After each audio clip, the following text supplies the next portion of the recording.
Hey there everyone. Today I'd like to talk about how Deleuze accounts for change and creativity in his Ontology. And this is particularly the work that you're going to find in Deleuze's most infamous work of his own writing, not with Guattari as well, is Difference and Repetition. And surprisingly, the topic matter of the book is on the cover.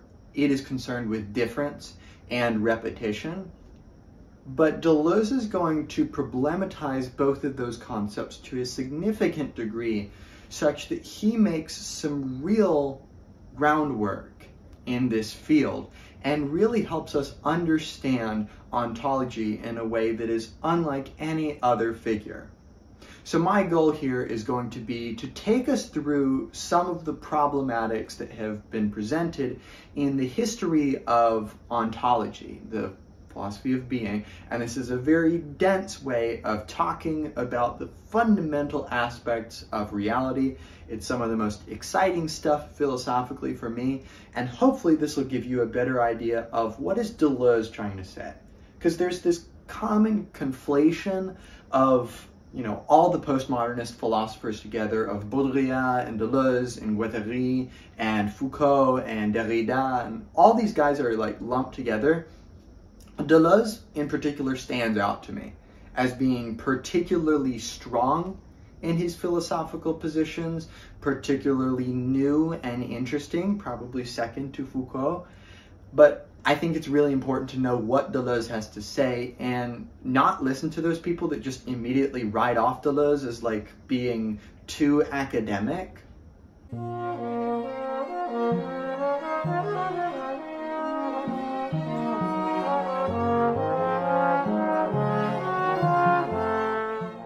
Now, Deleuze is concerned with a very simple question. How does change come about? And this comes back to a fundamental philosophical problem formulated by Parmenides, one of the most famous pre-Socratic philosophers along with Heraclitus. And Parmenides is thinking about what it means to be a certain way. And Parmenides says, well, to be means not only to be one way, but to not be another way as well. So for example, to be me at this particular moment, for Parmenides, means to be in this place and not that place. And it means to be in a number of fixed states, such that Parmenides says that change is impossible, that change is an illusion, that being, the entirety of what is fundamentally unchanging. And thus, this arises the idea of the unchanging one, which is a very important topic in philosophy. It kind of is right on the cusp of theology in a certain sense, because the unchanging one for some philosophers is God. Being that as it may, this is Parmenides' greatest contribution to philosophy, is the idea of the unchanging one. Parmenides says that what it means to be is to be in a number of fixed states, which doesn't allow for the possibility of becoming or change. Namely, for me to get from, say, getting here to standing up, that would require me going from one state to another. And Parmenides says, well, if to be Gavin right now means to be sat in a certain way, to have a certain amount of potential energy in my body, to have a certain amount of nutrients and calories, and for every atom in my body to be a certain way, there's no way that we can find some potentiality for change in what it means to be me right now in order to get from here to standing up. Because I am. Becoming doesn't really make sense in Parmenides' ontology. Now, of course, one of the outcomes of this is that time is an illusion, right? Because the one is unchanging. And time would imply change from one moment to the other. So time as a sort of continuum, that must be some sort of fable. So for Parmenides, time as a sequence, there are no sequences. There is just this one infinitesimal point that is all of being, and that's it. Heidegger comes on the scene and stresses the fundamental importance of time in our understanding of being in his infamous 20th century work, Sein und Zeit, Being and Time. That work also says exactly, basically what it's talking about on the tin. It is talking about the relationship of being to time. And Heidegger points out that to talk about what it means to be me requires temporality, which is to say time, right? For something to be temporal, it is in time, or it is working through time. What it means to be me right now means that I am a certain way right now in a temporal series of events, and I have been preceded and proceeded by a series of states, right? My body was once in a different state than it is now, and it will be in a different state in the future. And of course, for Heidegger, this is bookended by birth and death as the kind of epistemic limits of what it means to be one way and not another. And that can vary depending on the being you're talking about. For Dasein, there's a different kind of death than there is for other sorts of things, and death works in different ways for different things.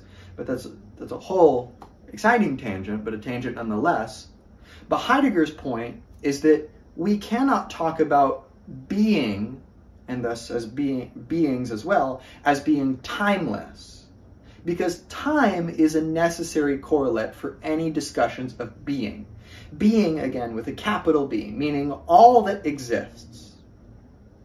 And one of the additional add-ons that Heidegger makes is that Heidegger is a proponent of the univocity of being, which is a topic or a sort of way of thinking about ontology pioneered by John Duns Scotus, or Duns Scotus.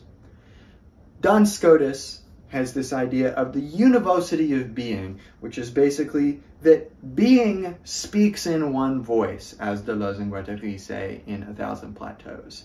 That there is only being, right? Because to say something is to say it exists, which is to say it can be located as some sort of being. And all of these beings aggregated together would be being with a capital B as such. And both Duns Scotus and Heidegger agree that non-being is not an ontological possibility. Because to talk about ontology is to talk about being and beings. Right, this is Sein versus Seiendes in Heidegger. Both of these philosophers agree that we can't even talk about non-being or non-existence. We can only talk about things as being in some sort of state, right? I am in the state of being sat down. I am in some moment of time, and I exist in that moment. So we can't even talk about non-existence except as a form of existence. For example, the number 0 is a great example. 0 is supposed to represent nothing, right? But 0 is something. It is 0. It is a placeholder for an ontological impossibility, that being conceptualization of nothing as nothing. If I ask you to think about nothing, you can't. You can think about things. Thinking requires some object of thought, which exists in some manner, which is. So to talk about nothing requires that we have some sort of placeholder, in this case the number 0, which allows us to, for example, do mathematical calculations using the idea of nothing. But the number 0 makes it the idea of nothingness, just like you have softness or hardness, ness as the quality of an object. So too, 0 is our ability to talk about nothing as nothingness, as nothing that has some qualities, that exists, that is in some manner. And of course that's a contradiction. You can't actually talk about nothing. You can only think about it as something. So both Duns Scotus and Heidegger are going to point out that we can only talk about being, everything that exists, the idea of non-existence is a sort of void that we can't actually talk about in ontological terms that actually are able to encapsulate the idea of non-being, because non-being is nothing. It's totally outside of our grasp. Now, Deleuze comes on the scene here to basically take what Heidegger has been saying and apply all of this to Parmenides. Of course, he's not directly formulating it in this way, but this is a helpful way of thinking about the sort of discussions that Deleuze is trying to have. Is Parmenides says that I am in a certain number of finite states and set states that cannot be any other way than they are, right? To be a being is to be one way and not another way. Deleuze comes on the scene and inserts the idea of process philosophy, because Parmenides has a fundamental issue with formulating what it means to be by saying that what it means to be me is to be in an isolated state that cannot be any other way. Because that would imply an idea of timelessness. And per Heidegger's remarks, timelessness is impossible. Time is a necessary correlate to ontology. And as such, the idea of a process, the idea of constant movement that can never be fully forestalled, is a fundamental aspect of talking about ontology. Thus, being only is as a process. And this makes sense when you think about a person, for example. What it means to be me is that I am in the process of delivering this lecture. My body is in the process of delivering nutrients to different parts of my body, metabolizing various nutrients, right? My body is a constant state of flows and processes, which only exist insofar as they are part of a segment of this long process that is playing out. And any one moment in this process only exists insofar as it is a mere momentary moment, of course, in a process that it is necessarily within. And of course, this kind of harkens back to Heidegger's idea of in der Welt sein, in the world being, or being in the world. That to be necessarily means to be in a world which is formulating one from the outside in, right? I have all sorts of environmental factors which, for example, my body is fighting against to maintain a sense of biological homeostasis, a sense of equilibrium, a state of kind of semi-permanent being throughout a succession of moments. And that's what it means to be me. And when I stop being me is that moment when my body is no longer able to maintain that state of homeostasis, no longer able to maintain the general habits that define what it means to be in this body and to be this person, for example. So Deleuze wants to talk about the univocity of being, which is to say all of being, and non-being is an impossibility. And thus negation is also an ontological impossibility for Deleuze. To talk about something is not is an impossibility, in the same way that you can't say nothing is something. It's a contradiction in terms. So we can only talk about ontology in productive, affirmative, or positive ways. That being to exist in some manner. I can't talk about something not existing in some manner, because non-existence is not anything, right? And thus, the foundational aspects in Deleuze's philosophy of things like desiring production, for example, that desire is not a negative or lacking quality, but it is a productive quality that creates behaviors and makes something move and act in a certain way, guides what it means to be you and whatnot. That's, of course, one of the fundamental differences between Freud and Lacan and Deleuze and Guattari as well. Now, in terms of finally getting to difference and repetition, repetition is, of course, repeating something in a way where it is the same as it was before. But considering that ontology itself, being itself, is a process which is constantly changing, even if I have, for example, a fluid that's flowing in a circle, each time any particle in that fluid comes back around to the point it used to be at, even if it's spatially exactly the same, you've got it laid out on a coordinate plane and it's processing this fluid around in a circle, and you've got one particle of H2O that does its cycle and comes back to the exact same spatial point. Nevertheless, time has passed. It is in a different point temporally. So because we have that process that is formulating and bookending our discussion of ontology, there actually is no perfect repetition. There is no repetition of the same.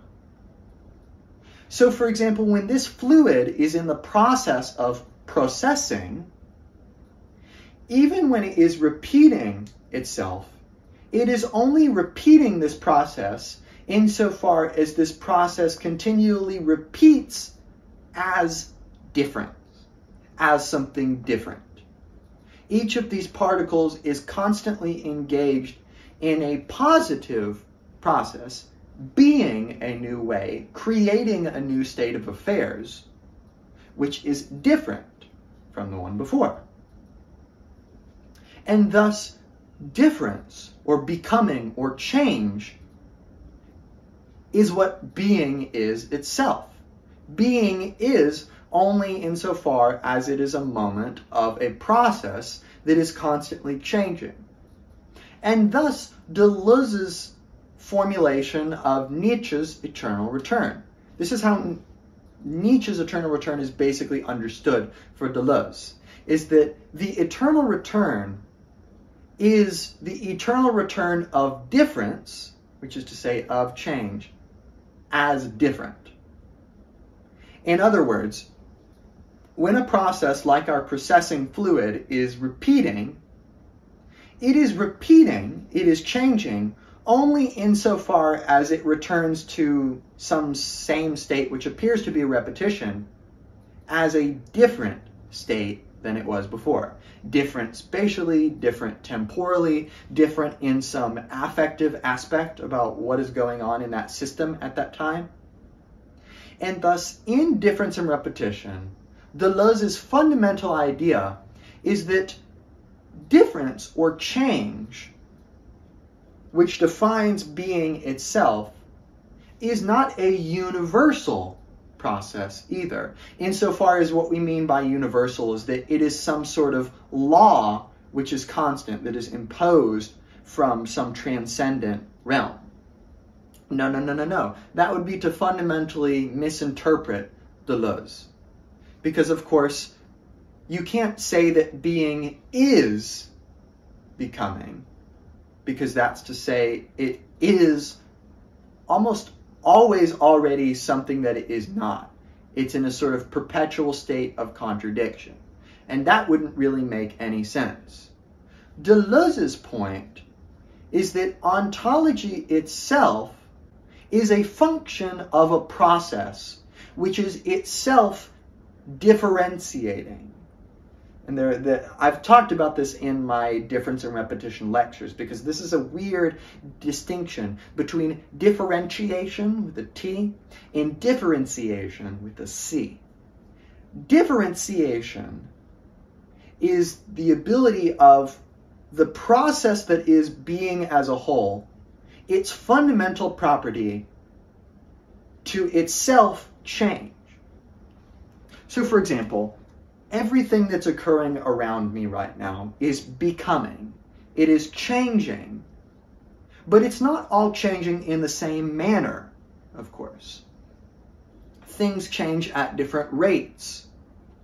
They change in all number of different ways, such that what it means for time to pass for one entity is different than for another, for For example, we have this idea of like dog years, for example, that because dogs have a shorter lifespan, we kind of accommodate for their shorter amount of time by talking about it in our time scale. And this is kind of a fundamental question of like, what would it mean to perceive in another being's perception, is that what it means to perceive time would probably be different. Because an experience of the process like temporality for Dasein, right, this is Heideggerian terms of kind of the mode of human existence, is unique to Dasein, and then it is different for other beings in the world. So what it means to experience a process is itself different. So all these things like temporality is not capital T temporality or capital T time, because not everything undergoes temporal succession in the same way. Not everything undergoes death in the same way, or undergoes creation or birth in the same way. So the idea of change or becoming only is insofar as it is a local moment of a process which is different depending on where we are. So there isn't this idea of becoming with a capital B, as in this universal law that applies to everything univocally. There is only the eternal return of becoming or difference, which is to say difference constantly differentiating itself with a C over and over again, and constantly returning only as difference, and thus the fundamental importance in Deleuze's philosophy of difference and repetition. So I hope this has been informative for understanding some of Deleuze's biggest points. Deleuze is a big favorite of mine, and he's extremely conceptual, not the least of which is because his work with Guattari, What is Philosophy, is concerned with the creation of concepts, and that's a topic matter in difference and repetition too. But Deleuze is also just an exciting thinker to read. Super dense, but super rewarding, because Deleuze has answered the question of how change comes about. How difference is able to emerge from a state that seems to be a state of being one way and not another, as Parmenides would talk about it. Because ontology is fundamentally a question of difference, mulling over itself. The motor of difference, or the nomos of difference, underlying everything and permeating through it and being reacted to by what it acts upon. Difference is not some transcendent thing that stands above and is timeless. No, difference itself is a process which is involved in all the processes and beings that make up being with a capital B.